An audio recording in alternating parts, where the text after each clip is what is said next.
se hizo una misa de bienvenida, perdón, en la parroquia, y en el salón después se hizo una fiesta de la canasta, y ahí estaba el padre José María, que lo trasladaban, el padre Mose, que era párroco, y el padre Raúl, y Horacio, que era diácono. Bueno, era el año 88.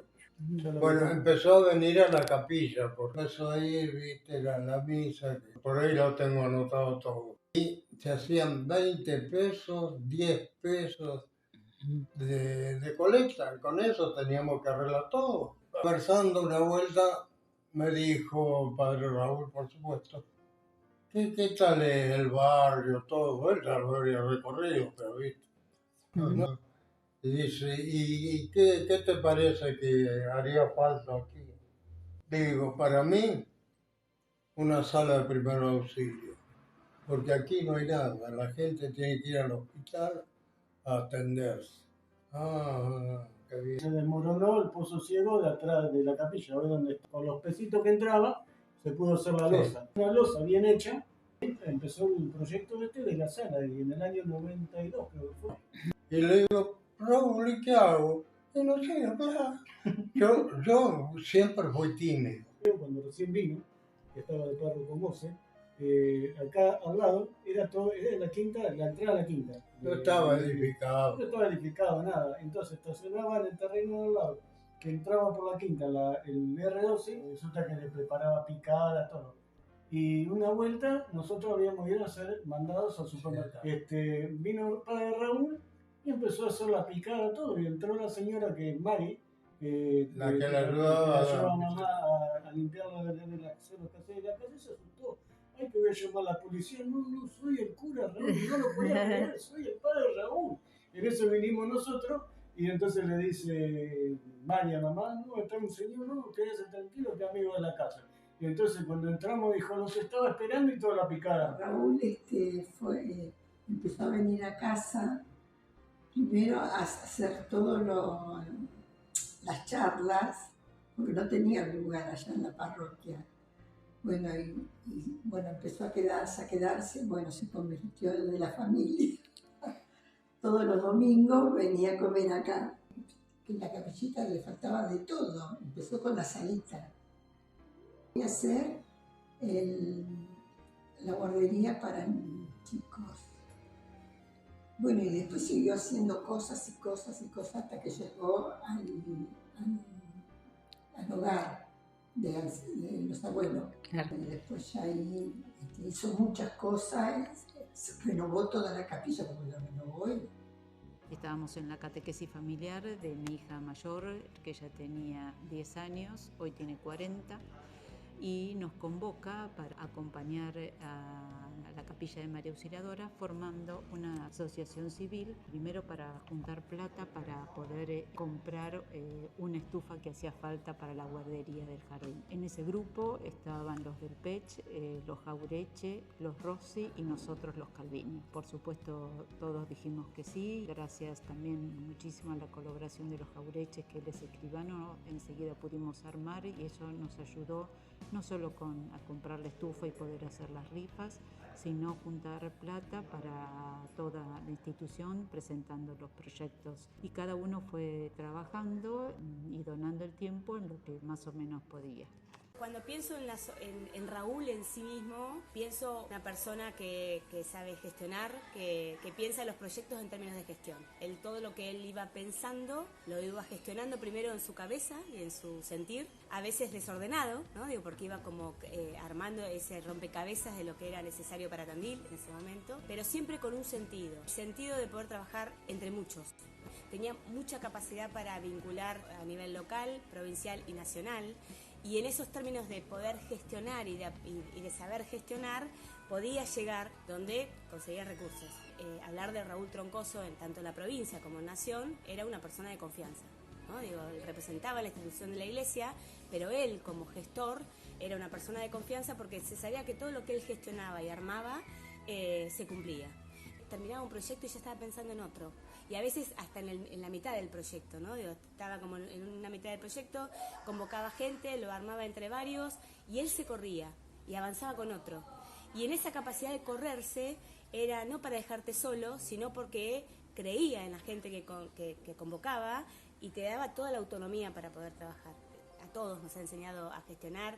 Uno obviamente que iba con la carta de Raúl y con los quesos y con los quesos de Raúl, eso nunca podía faltar, pero ibas segura de lo que estabas haciendo, porque había habido una conversación y un trabajo previo que te garantizaba que cuando vos llegabas al organismo ya algo de todo eso estaba gestado, y estaba gestado por él. Nos enseñó a gestionar, nos enseñó a poder trabajar los proyectos, nos enseñó a cómo articular, que la necesidad de articular con otros, de nunca pensarse solos, y ahí abrió la iglesia, convocaba a fieles que podían estar relacionados con la Iglesia Católica como otras organizaciones que no estaban vinculadas a la iglesia. Y eso es sumamente valioso, una iglesia abierta, una iglesia en el marco de la diversidad, en que todos podíamos estar. No importa la condición, no importa lo que pensábamos, no importa si había como un objetivo común, que era esto de lo comunitario, de lo social, de pensar en el otro, Raúl te sumaba. Era un gran hacedor, creo que nos transmitió a todos en su vida el hacer, y el hacer con una pasión, con una entrega, que los que pudimos aprender con él nos dejó todo eso, ¿no? Esa sabiduría de no parar nunca. Los proyectos que él armó en su momento con Rincón Solidario, con Casas de la Esperanza, con Pajaritos de la Calle, con todo lo que pasaba a través de Raúl, Cáritas mismo, él armaba y se corría, y nosotros también armábamos y en algún momento nos teníamos que correr. Y venía otra gente, ¿no? Y me parece que eso era de él. Y nunca usó su historia para poder gestionar, sino que su historia fue lo que lo hizo grande. Su historia y todo su paso por los años que él estuvo y por los años que él estuvo en otro lugar, y que lo sufrió mucho, fue la resiliencia que nos hizo y que nos mostró de que había que seguir ejerciendo la ciudadanía y había que seguir trabajando. Qué sé yo, uno habla de Raúl y es como hablar de un grande que no creo que haya uno igual. Para nosotros el primer paso fundamental fue la construcción del Rincón de los Niños. Claro. Fundamental. Fue como el primer proyecto comunitario ahí, ¿no? Fuerte. De mucha presencia de la comunidad. Ya después, cuando empezamos a pensar la integralidad del proyecto, el trabajo un proyecto más comunitario, con todas las áreas, tercera edad, apoyo escolar, salud, que era prioritario, todo lo que era el roperito, y todas las familias que iban perteneciendo a María Auxiliadora. La construcción de los proyectos era con la gente. Las familias tienen pertenencia a los proyectos de Raúl, porque sienten que tienen un lugar. Él sabía construir ese lugar.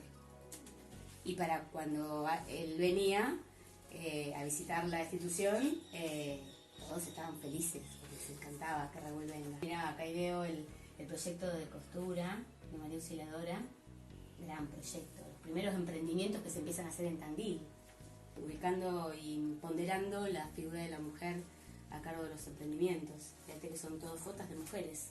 El trabajo de tercera edad, ese primer centro de día que se hace para la tercera edad en Tandil. Empezar a pensar lo intergeneracional. Fíjate que hay los abuelos sentados con los chicos, ¿no? Hermoso pensar cómo ha crecido María Auxiliadora y cómo sigue en esto que decimos, ¿no? De la posibilidad de seguir, de continuar, más allá de las personas. Me parece que es eso. No importa la gente que lo conforma, sino ya hay una pertenencia y una definición. Recordar no me fue fácil, porque yo digo, ¿qué es lo que primero hicimos? Y ya hasta en eso dudaba. Creo que el primero fue el pesebre, y tengo el testimonio oral y escrito del diario, que no sé si fue el primero, pero uno de los primeros en la casa de María Eugenia y de Pedro. Estaban, por supuesto el pesebre, pero también el lujo de los Reyes Magos que vinieron, adaptados, acriollados, porque venían a caballo en vez de venir en camello, pero fueron a caballo. Y eso fue en el 94. Después de eso, me parece que vino el regalazo del padre Raúl, la imagen hermosísima de la Virgen. El primer lugar fue entre la familia Machaína y los Saavedra, que quedan acá atrás. Fue muy linda experiencia porque quedaba en el centro del barrio, entonces mucha gente, convocaba mucha gente la presencia de la imagen. Claro, y ahí las misas de Navidad, no solo el pesebre, sino las misas de Navidad. Después de eso fue la preparación para la misión diocesana. Bueno, y nos reuníamos acá en casa todos los lunes después de comer. Así que eso fue en el 99 y después empezamos a salir las misioneras. Nos tocó a Flavia y a mí salir acá en el barrio.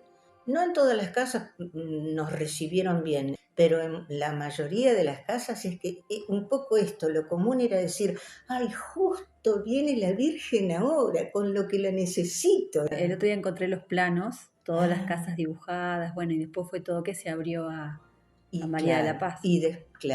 Y después vino el surgimiento de María de la Paz. ¿Y qué era lo que hacía Raúl para motivar a toda esta gente o cómo interpretás eso? Su cariño y su ternura, fundamental. Y ese optimismo que tenía que te lo contagiaba. Vos le ibas con, qué sé yo, no sé, eso del Vía Crucis. Parecía como que si no es en la iglesia o es en otra. Y bueno, y se lo comentamos y le pareció bárbaro, qué sé yo, porque la gente se unió con tantas ganas a preparar un altar, una mesita, puso la vereda, un mantelito, como ponemos todo, una vela, el florerito y la imagen de la Virgen, y había siempre algún santo añadido, que es en quien tienen más devoción la familia, ¿no? Y era muy lindo. Yo creo que fundamentalmente es lo que ponía Raúl, porque era así. Ese entusiasmo que tenía, que él decía que sí, que se puede. Él pensaba o veía la intención y le gustaba y te apoyaba y siempre con el tiempo necesario para vos. O sea, le decíamos algo y siempre estaba para escucharte y escucharte bien, escucharte como hay que escuchar, o sea, con la mirada, con el corazón, con el tiempo, con los oídos, con todo, con el cuerpo. Me acuerdo cuando venía a hacer sus primeras reuniones al barrio, ahí en lo de Valentín, él venía con una monjita a la que yo le decía el padre Troncoso, la hermana Ramita. Nos venía a preguntar qué les parecía la capillita, que en ese entonces María Auxiliadora era chiquita, y él nos contaba que la iba a agrandar, que iba a ser una salita, que la verdad todo se hizo, un lugar para los chicos. Siempre venía, estaba con nosotros. Tuve ciertos encuentros con él, pero después salimos siendo amiguísimos. Nos daban catecismo en un vagón de tren ahí abajo, hasta que el padre concretó hacer María de la Paz, que era un lugar para los chicos y sigue siendo, tanto para los chicos como para grandes también. Para él la catequesis era algo muy importante dentro de la iglesia y eso llevaba a una evangelización. Nos daba total confianza, nos dejaba hacer con alegría y eso implicaba más formación por parte nuestra y así fue. Disfrutaba mucho ver a los niños cuando asistían a misa y participaban leyendo, cantando, dramatizando. Siempre había unas palabritas para las catequistas, pero linda, porque siempre terminaba con una sonrisa pícara y nos hacía sentir muy bien.